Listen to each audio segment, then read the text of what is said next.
परिक्रमा की बड़ी अद्भुत महिमा भारतीय वैदिक दर्शन में बताई गई।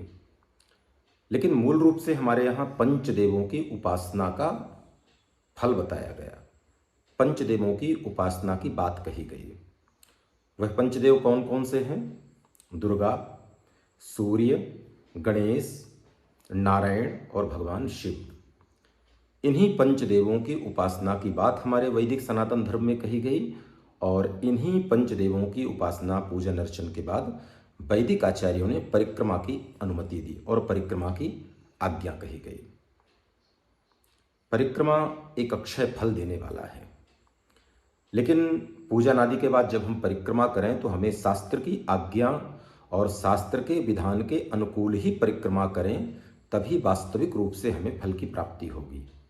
प्रत्येक देवी देवताओं के विषय में बताया गया किस देवी देवता की कितनी परिक्रमा लगानी चाहिए, किस विधि से लगानी चाहिए, किस विधान से लगाना चाहिए। ऐसा हमारे आचार्यों ने और हमारे भारतीय सनातन वैदिक दर्शन ने अनुमति दी है।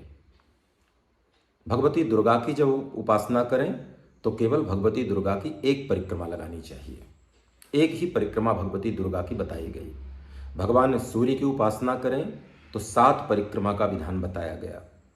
भगवान गणपति की उपासना करें तो भगवान गणपति की उपासना में 3 परिक्रमा का विधान बताया गया। भगवान नारायण की उपासना करें तो भगवान नारायण की 4 परिक्रमा का विधान बताया गया। और भगवान शिव की उपासना करें, भगवान शिव का पूजन करें तो भगवान शिव की केवल अर्ध परिक्रमा का विधान बताया गया है। भगवान शिव की कभी भी पूर्ण परिक्रमा नहीं की जाती। क्यों? क्योंकि भगवान शिव को जब स्नान कराया जाता है तो जलहरी से जो जल जाता है, उस जल को यदि आप लांघ करके परिक्रमा लगाते हैं तो आपके पुण्यों का नाश हो जाता है, आपके पुण्य नष्ट हो जाते हैं, आप अपराधी हो जाते हैं, आपको दोष लग जाता है। इसलिए भगवान शिव की कभी भी पूर्ण परिक्रमा नहीं करनी चाहिए।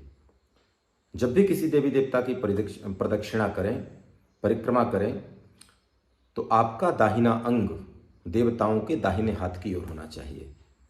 इस विधि से आप वैदिक दर्शन के अनुसार शास्त्रीय परंपरा, शास्त्रीय आज्ञा और विद्वान आचार्यों के मंतव्य को मानकर यदि आप परिक्रमा करते हैं तो निश्चित रूप से आपको यह परिक्रमा अक्षय फल को प्रदान करने वाली होगी।